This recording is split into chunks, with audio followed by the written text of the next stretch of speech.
Kwanza Baba Levo mimi ni kama brother. Ina maana ushindi wake ni ushindi wa wana Kigoma.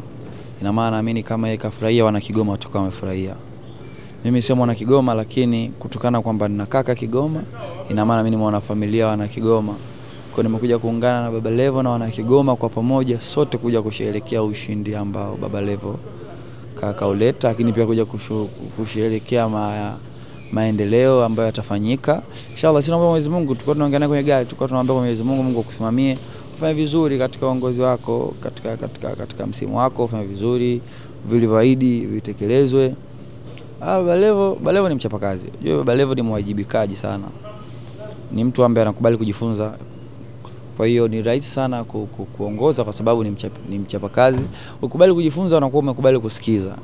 Na maana ukisikiza unajifunza vitu vingi sana. Kwa hiyo wana Kigoma tu wampe tayari, waungane na kiongozi wao katika kusimamia hii uongozi wao, tukuhakikisha Kigoma mjini inakuwa na maendeleo. Naona kaanza vizuri na kutoa meza, pikipiki, na alikuwa anatuambia kwenye gari pia na mipango yake mingine. In short Kigoma itabadilika, Kigoma mjini itabadilika, itakuwa nzuri sana. Alikuwa anaonyesha pesa ambazo anataka kupiga barabara sehemu zote. Kwa ni kubwa sana. So excited, yani itakuwa very very very amazing. Kwa wana Kigoma atakiwa tuungane na kiongozi, lakini pia wasiache kutoa maoni yao kwake. Ongea Baba Levo. Mimi naamini Kigoma mjini inaweza kubadilika. Baba Levo ataongoza poa sana, na muaminia ni jembe mpaka alipotokea hapa kufikia hapa.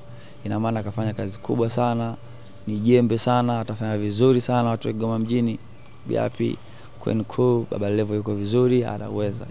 Asante sana. Okay.